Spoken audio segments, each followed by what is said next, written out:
What's going on, guys? It's KillConfirmed, bringing you guys my second commentary over Black Ops 2 gameplay. I'm on the map Encore right now, using the M8 AIM-1 with, not sure of the perks on it, or perks in the class, by the way, but I'm using Quick Draw stock, and I'm also using Elite Member Camo.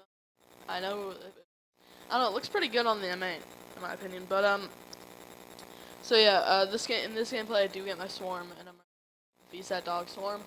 I get my dogs, get my VSAT. And yeah, it was just a little bit of multi-team hardpoint with my friend Dan and Budget. He has a YouTube channel. I will link him in. And yeah. So first, what I want to talk about before we get into like the actual topic of this video is my channel schedule. So what's gonna happen is I am going on vacation tomorrow. So what I want to get done is today is just going to be uploading day for me. I'm going to upload all 8 or 7 parts of the Minecraft Let's Play onto YouTube, and 7 episodes, I think, including like the little tour of our house because we're doing. Also, I want to do another commentary as well today, just so that I can upload. And yeah, so that's that, and so pretty much today I'm going to tell you guys a story of how I got into YouTube, how I got into Call of Duty, and how... So, it all started back when I was like, I think I was 4, and I got the Game Boy Advance, like little pocket edition. And, that was awesome. And by the way, I am 14, so I was alive when, like, the NES and all that stuff came out. So I got the Game Boy Advance, and the first game I got on that, which I fell in love with instantly, was the Fantastic Four game. That game was really fun. And obviously Pokemon and stuff I played on it too. But then after that, I went on to the DS itself. And that was a gift for my birthdays. And on the DS, the 2 most played games that I had on it was Mario and Animal Crossing. Now, when I got my DS, a while like after that, like a couple years after that, I went to one of those, like, I went to Zellers, which in Canada, it's our old Target, as it is, because like it got closed and reopened as Target. But we went to that store and they had a sale of a lot of DS games. So I went and checked out King Kong, the movie, and it was a first-person shooter, and I hated it the second I bought the game. For some reason, I didn't like it. I hated it because it had guns in it, violence. I didn't like any of that. And so then the first console I actually got was the PlayStation 2. I got that for one of my birthdays, and I got Open Season the game on it, and that was the first PlayStation 2 game I ever played. I ended up getting Lego games and all that stuff for it, but I never really got a first after I got my Xbox. So in the year of 2009, in October, my sister got a laptop, and I thought to get even, I would ask my parents for an Xbox. Now, normally, out of the blue, I can't ask them for, like, an Xbox or something, and they'll get it for me. I had to have a reason. My reason was that she got something and I didn't. Normally, what my reason always was. So, I got the, Xbox 360, and for a good couple years, till 2011, January 2012, I didn't have Xbox Live at all.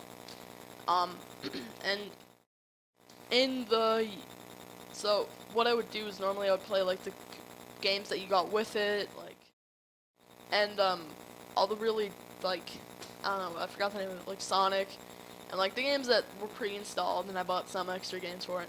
But then where my love for first-person shooters really happened was when I went to one of my friend's house and we played Halo 3 I played Halo 3 for the first time.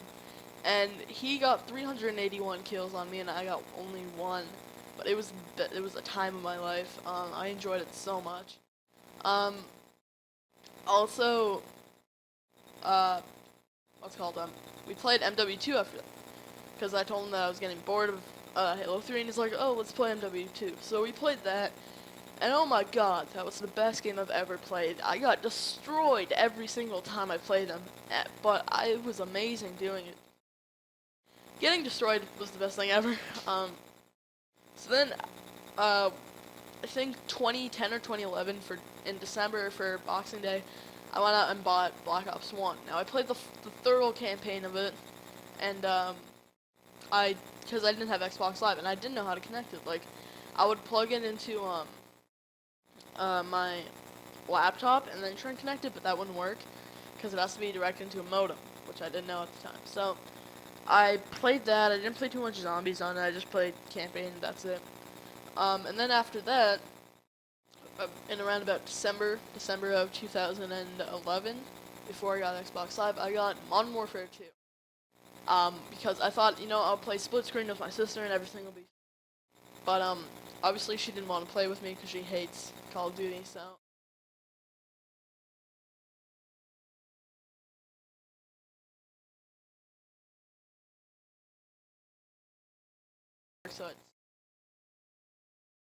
and so I bought that and I put in the code and hooked it up and it worked, and it was amazing. Like, I just pranced around my house screaming, "Yeah, I got Xbox Live and everything." And yeah, from there everything is history, I guess. The next Call of Duty game that I got was April year 2012, and then I got Black Ops 2 on release day, and I'm planning on getting Ghost on release date as well as Battlefield 4 on release date. So my order of Call of Duties would have to go Modern Warfare 2, Black Ops 1, MW3, Black Ops 2, COD 4, World at War. World at War being the latest Call of Duty I've ever played, which I bought on PC, and COD 4 my friend gave me on Xbox. So, yeah, so that's like my whole like little synopsis of how we got into how we got into YouTube was pretty interesting. I didn't know what the hell YouTube was. I would go on like Hasbro or Mattel, like those companies that made little toys. I would go on their websites, and all I would do on the computer is just play those games. Like, they're really stupid games or toy figure games. That's all I played. And so one day my sister showed me YouTube and she showed me a really funny video on it. So I'm like, I thought that website was stupid, just for funny videos, but she told me I could search anything I wanted to on that website. So for the PS2, the first thing I searched up was Spider-Man 3. Like, it's like a playthrough on